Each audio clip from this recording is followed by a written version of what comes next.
श्री स्वामी समर्थ. मी प्रांजली. आपल्या बऱ्याच ताई व दादांना गुरुचरित्राचं पारायण करायचं आहे, पण गुरुचरित्र पारायण काळामध्ये काय खावं काय खाऊ नये, किंवा आम्ही हे असं ऐकलेलं आहे ताई एक धान्यच खावं, जोड धान्य खाऊ नये, ही भाजी खावी ती भाजी खाऊ नये, आम्ही ऑफिसला जातो, आमच्या घरामध्ये इतर मंडळी आहेत, मग आम्हाला हा स्वयंपाक करावा लागतो, मग कसं करायचं. आणि अजून बरेच प्रश्न. सुतक मध्येच आलं तर काय करायचं, पिरियड्स आले तर काय करायचं, उपवास करायचा का पारायण काळामध्ये. अगदी तुमच्या सगळ्या प्रश्नांची उत्तरं साध्या सोप्या भाषेमध्ये आणि स्व अनुभवावरून मी तुम्हाला सांगणार आहे. त्यामुळे 100% मी जे सांगणार आहे या पद्धतीने जरी तुम्ही गुरुचरित्र पारायण केलं तर त्याचे जे रिझल्ट आहेत किंवा महाराजांची जी कृपा आहे ना ती एवढी भरभरून तुमच्यावर होईल की कधी तुम्हाला महाराजांना काही मागायचीच गरज पडणार नाही. तुम्ही मागण्याच्या अगोदर महाराज तुम्हाला सर्व काही देतील. सर्वात पहिला प्रश्न तुमच्या मनात आलंय ना की मला गुरुचरित्र पारायण करायचंय, तर तुम्ही इथेच समजून जा की महाराजांची कृपा माझ्यावर झालेली आहे. म्हणजे गुरुचरित्र पारायण करण्याचा मनामध्ये विचार जरी आला तरीही आपण भाग्यवान आहोत. जो व्यक्ती गुरुचरित्र पारायण करतो आयुष्यामध्ये एकदा तरी, त्याच्या एवढी दुसरी भाग्यवान व्यक्ती कोणतीच नाही. गुरुचरित्र ग्रंथामधील एक एक शब्द, मी तर म्हणेल एक एक अक्षर हे सुवर्ण अक्षरास समान आहे. आणि त्या गुरुचरित्र ग्रंथातील ओवीचा एक एक शब्द आपल्याला महाराजांच्या तेवढं जवळ घेऊन जातो. आपण महाराजांना पूर्णपणे शरण जातो. जे काही असेल ते महाराज करतील, जे काही असेल ते महाराज बघतील. एवढा विश्वास, एवढ्या श्रद्धेने जर आपण गुरुचरित्र पारायण करण्याचा निश्चय केला किंवा गुरुचरित्र पारायण मला करायचंच आहे हे केलं, तर आपण कोणत्याच नियमांना घाबरणार नाही. मी तुम्हाला हे माझ्या स्वतःवरून सांगते. मी बरेच म्हणजे आता 2018-19 पासून मी प्रत्येक महिन्याला गुरुचरित्र पारायण करते, प्रत्येक महिन्याला. पण मला नाव कधीच भीती वाटली नाही, कधीच मला म्हणजे पारायणाची भीती वाटली नाही. आणि जेव्हा मी पहिल्यांदा पारायण केलं ना तेव्हा पण मी असं काही खूप नियम मग असं मी तसं मी अगदी सहज केलं होतं. आणि तेव्हापासून महाराजांनी मला अगदी प्रत्येक महिन्याला गुरुचरित्र पारायण माझ्याकडून ते करून घेतात. मी स्वतः करत नाही, ते मला बुद्धी देतात, मी करते. हे होतंय म्हणजे काय की जे काही सर्व आहे ते आपल्या विश्वासावर, आपल्या भक्तीवर आहे.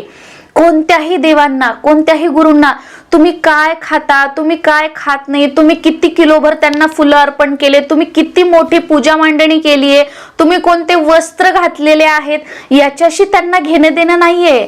कोणत्याही देवांना काय आहे, देव भक्तीचे भुकेले आहेत, भावाचे भुकेले आहेत.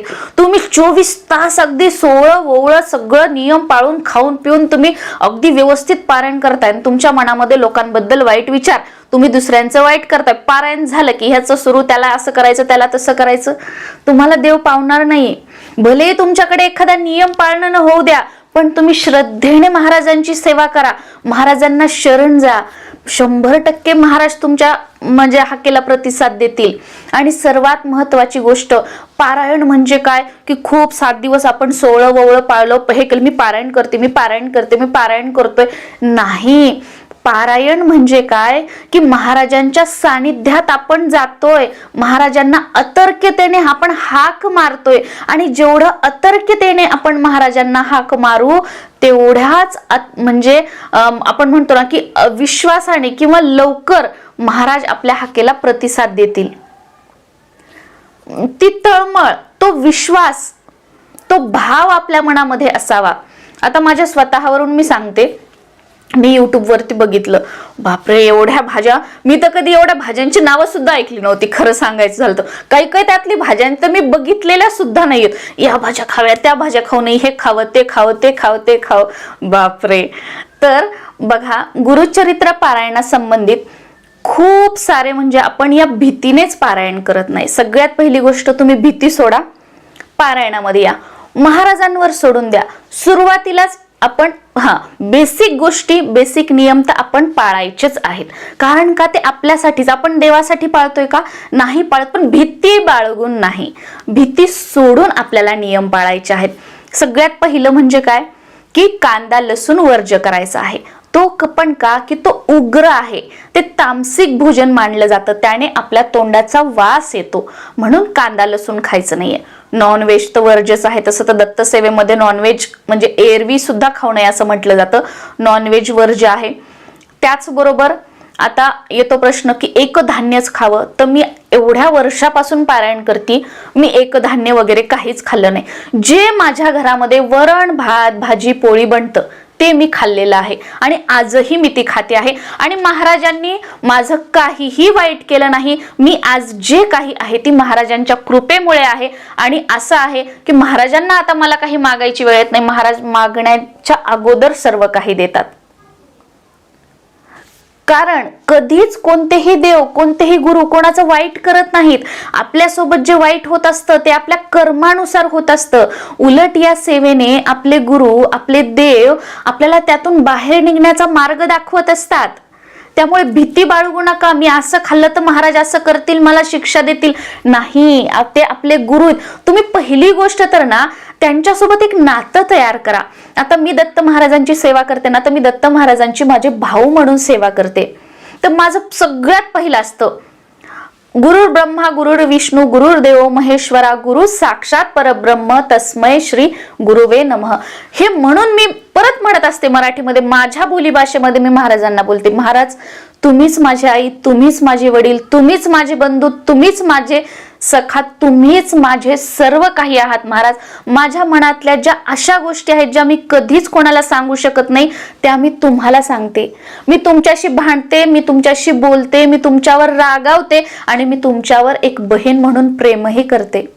महाराज हे पारायण जे मी करत आहे हे करत असताना कळत न कळतपणे माझ्याकडून जर काही चुका झाल्या ना त्याबद्दल मला क्षमा करा आणि त्या चुका पुन्हा पुन्हा होऊ नयेत या अशी सद्बुद्धी मला द्या. हे पण मी महाराजांना नेहमी म्हणत असते. आणि जी काही मी सेवा करते ना महाराज ती मी अगदी मनापासून करते. त्यामुळे माझ्या सेवेचा आपण स्वीकार करावा अशी मी आपल्याला विनंती करते. मी महाराजांना कधीच ऑर्डर सोडत नाही. मी प्रत्येक वेळी त्यांना विनंती करते, विनंती करायची असते. कारण बघा एखाद्या व्यक्तीला जर आपण ओरडून करून काही सांगितलं ती व्यक्ती काम त्याच उलट अरे आपल्या शेजारी कोणी असेल, दादा तुम्ही असं कराल का, तो आनंदाने व्यक्ती करेल. त्याच्यामुळे देवाला किंवा कोणी झालं कधी ऑर्डर सोडू नका, विनंती करा, प्रार्थना करा. जी शक्ती विनंतीमध्ये आहे प्रार्थनेमध्ये आहे ती कशामध्येच नाहीये, कशामध्येच नाहीये. म्हणजे आणि हे मी सांगते ना, मी तुम्हाला माझ्या अनुभवावरून सांगते. मी असं काही नाही, तुम्हाला नियम पाळणं होत असतील अजून तुम्ही पाळा, खूप छान आहे. आपण जर एवढे नियम चांगले पाळून केले तर चांगलंच आहे. पण मी तुम्हाला माझं सांगते, कारण आपल्याला संसार आहे, पाहुणे आहेत, येणारे व्यक्ती आहेत, मिस्टरांचा डब्बा आहे, मुलांची शाळा आहे, हे आहे ते आहे, जबाबदारी आहेत. मग त्याच्यामध्ये एवढं होत नाही. मग एवढे नियम पाळायचं म्हटलं तर सेवा बाजूला राहते. मग कसं करायचं, मग सेवा सोडायची का नाही. महाराज तर माझे भाऊ आहेत, मी जे काही आहे ते महाराजांसमोर मांडणार. महाराज हे मला होत नाही, महाराज तुम्हाला जर वाटत असेल ना मी हा नियम पाळावा तशी सद्बुद्धी मला द्या. ते महाराज आपोआप तुमच्याकडून काय करायचं ते करून घेतील. मी तुम्हाला सुरुवातीला सांगितलं ना, ज्या वेळेला मी गुरुचरित्र पारायणाला पहिल्यांदा मी केलं, मला माहित होतं का मी प्रत्येक महिन्याला करणार नाही. मला माहित होतं का मी याच्यानंतर वाचेल की नाही वाचेल. पण महाराजांनी माझ्याकडून प्रत्येक महिन्याला करून घेतलं. कोण करून घेताय, महाराज करून घेतात. त्याच्यामुळे जे काही आहे ते महाराजांवर सोडून द्या. कारण आपल्यापैकी बरेच ताई व दादा असे आहेत की ताई आम्हाला गोळ्या आहेत, आम्ही असं नाही करू शकत, तसं नाही करू शकत.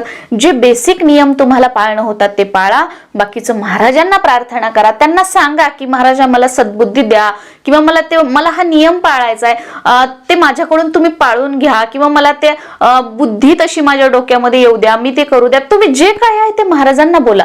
पण घाबरूनच जर पारायण करायचं नाही म्हटलं तर असं करू नका.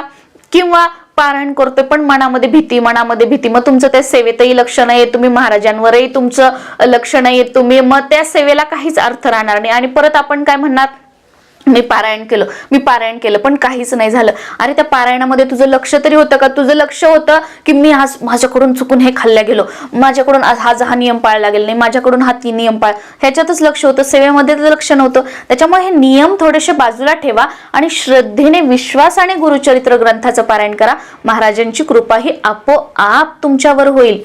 त्यानंतर रात्री आपल्याला जमिनीवर झोपायचं आहे. जमिनीवर म्हणजे काही फरशीवर नाही, चटई टाका, सतरंजी टाका, गालीच्या असेल गालीच्या टाका, त्याच्यावर झोपा. आणि ज्यांना आता पाठीचा वगैरे त्रास आहे, खाली झोपणं होत नाही, काही हरकत नाही, बेडवरची गादी काढा, बेडवर सतरंजी टाका आणि त्याच्यावर झोपा. महाराजांना सांगा, महाराजांची कृपा झाली तर तुमचा पाठीचा त्रास दूर होईल, तुम्ही खाली झोपाल. पण तेवढ्या विश्वासाने अगोदर तुम्ही पारायण तर करा, तुम्ही घाबरूनच त्याच्यापासून दूर जाताय. पुढची गोष्ट म्हणजे पारायण काळामध्ये उपवास पकडायचा का नाही, उपवास वगैरे काही नाही. तुम्ही सकाळी जे काही आहे ते तुमचं, समजा सकाळी सकाळी जर आपण पारायण करतोय तर पारायण करून घेतलं तर खूप उत्तम आहे. त्याच्यानंतर तुमचा नाश्ता, त्याच्यानंतर जेवण, त्याच्यानंतर रात्रीचं जेवण, तुमचं जे काही आहे ते खरं पण सात्विक भोजन जेवा, जे अगदी साधं, कमी तिखट, कमी मीठ, वरण भात, भाजी पोळी, हळद तिखट टाकलेली, एवढे मसाले एवढं हे एवढं ते काही टाकू नका. फक्त जिरे मोहरीची फोडणी टाकायची, थोडंसं तिखट हळद मीठ टाकायचं आणि भाज्या वरण जे काही आहे ते तुम्ही बनवू शकता आणि खाऊ शकता. हे मी माझ्या ह्याच्यावरून की मी असं करते. आणि तुम्हाला जर कोणत्या भाज्या खाव्यात किंवा हे खायचं का ते खायचं का, तर त्याच्याबद्दल तुम्हाला बरेचसे व्हिडिओ ना युट्यूबवर मिळतील, तुम्ही ते बघू शकता. त्या पद्धतीने अगदी आपण प्रॉपर केलं तर अजूनच जास्त महाराजांची कृपा होईल, काही हरकत नाही. पण मला सांगायचं तात्पर्य काय की घाबरू नका, पारायण करायचं मग एक धान्य खायचं, एकच अन्न, मी पहिल्या दिवशी जे खाल्ले तेच मी 7 दिवस खायचं. मी तर बाबा आजपर्यंत असं केलं नाही, माझ्याकडून ते झालं सुद्धा नाही. आणि मी तेवढं म्हणजे टेन्शनच घेतलं नाही खायचं. माझं काय की श्रद्धेने आपलं महाराजांचं मला पारायण करायचं, माझ्या डोक्यात तेच असतं. मग हे नियम पाळायचं काय, एक धान्य खायचं, माझ्या ह्या डोक्यात कधी विचार पण येत नाही. माझं काय, हे महिना झाला महाराजांचे कधी करायचे, काय करायचं. आणि हे पण बऱ्याच जणांचं असतं की शनिवारीच पारायण सुरू झालं पाहिजे, शुक्रवारीच ते संपलं पाहिजे. आता मी प्रत्येक महिन्याला करते. आता मला आज वाटलं ना की आता समजा डिसेंबर सुरू झालं, माझं डिसेंबर मधलं राहिले, समजा मला पारायण करायचं आज महाराजांचं, म्हणजे खूप अशी आतुरता. त्या दिवशी ना मला असं खूप हे होतं, सारखी महाराजांची आठवण येते, मी त्या दिवशी पारायणाला सुरुवात करते. मी कधीच असं दिवस वगैरे नाही, ज्या दिवशी मला भाव अगदी मनातून नाही मला आज वाचायचं आहे, गुरुचरित्र ग्रंथ वाचायचा, मी त्या दिवशी सुरू करते. मी कधीच दिवस बघत नाही, वार बघत नाही, कारण जो व्यक्ती मुळात गुरुचरित्र वाचतो त्याच्या एवढं दुसरं भाग्यवान कोणीच नाही. म्हणून तर म्हटलं जातं आयुष्यामध्ये आल्यानंतर एक वेळा तरी गुरुचरित्राचं पारायण करा. आणि बघा, ज्या वेळेला गुरुचरित्राचं पारायण तुम्ही श्रद्धेने कराल ना, आयुष्याचं सोनं झाल्याशिवाय राहणार नाही. मी असं नाही म्हणणार की रात्रीतून हे होईल हे होईल, पण काय होईल माहित नाही. महाराज तुम्हाला सगळ्या ह्याच्यातून बाहेर काढतील, सगळ्या म्हणजे संकट अडचणी बघा, तुम्ही असू द्या मी असू द्या ते येणारच, पण महाराज तुम्हाला असं फुलाप्रमाणे त्यातून बाहेर काढतील. तुम्हाला वाटणार नाही अरे हे मला संकट आलं होतं, हा प्रॉब्लेम आला होता. म्हणजे एवढं हे महाराजांच्या हातामध्ये फक्त बोट द्या आणि विश्वास ठेवा, आपले कर्म चांगले ठेवा, महाराज जसं चालवतील तसं चालवा. माझं तर काय मी तुम्हाला सांगते, जो महाराज मार्ग दाखवतील तो माझ्यासाठी योग्य असेल, जी दिशा महाराज दाखवतील ती माझ्यासाठी योग्य असेल. महाराज तुम्ही माझ्या जीवनाचे शिल्पकार आहात, तुम्हाला जसं चालवायचं तुम्ही चालवा, जसं करायचं तुम्ही तसं कसा. मी माझं बोट तुमच्या हातात दिलेलं आहे, सर्व काही आता तुम्ही बघून घ्या. पण स्वतः काय करायचं की कर्म चांगले, कोणाचं वाईट करायचं नाही. आणि हे ना तुम्हाला विचार करायची पण गरज नाही, तुम्ही जशी जशी सेवा कराल ना तुमच्या डोक्यातून हे सगळं दूर होईल. आणि तुमच्या याच्यात म्हणजे तुम्ही स्वतः घाबराल नंतर की ह्याचं वाईट, म्हणजे तुमच्या डोक्यात आहे ना. आता समजा कोणी काही अरे हिचं असं असं, हा ठीक आहे ओके ओके, आणि निघून जाईल, म्हणजे ते डोक्यामध्ये जातच नाही आतमध्ये, कारण ते आपोआप या ज्या गोष्टी आहेत ना आपण दत्तसेवेमध्ये आल्यानंतर होत जातात. त्याच्यामुळे बर्डन घेऊ नका, साधं सोपं वरण भात भाजी पोळी तुमच्या जे घरात आहे ते खा, पारायण करा. जो प्रॉब्लेम आहे तो महाराजांना सांगा, महाराज सोडवतील. इकडे तिकडे सांगितल्यानंतर सोडणार नाही. किंवा तुम्हाला जे काही नियम अजून कडक पाळायचे किंवा सगळे जे पाळायचे प्रॉपर, जे की मी पाळत नसेल, चुकीची असू शकते मी, काही असेल, पण महाराजांनी माझं कधीच वाईट केलेलं नाही. कारण कोणतेही देव कोणतेही गुरु कोणाचं वाईट करत नाहीत. आपल्यासोबत जे काही वाईट होत असतं ते आपल्या कर्मानुसार होत असतं. त्याच्यामुळे टेन्शन घेऊ नका, काही करू नका.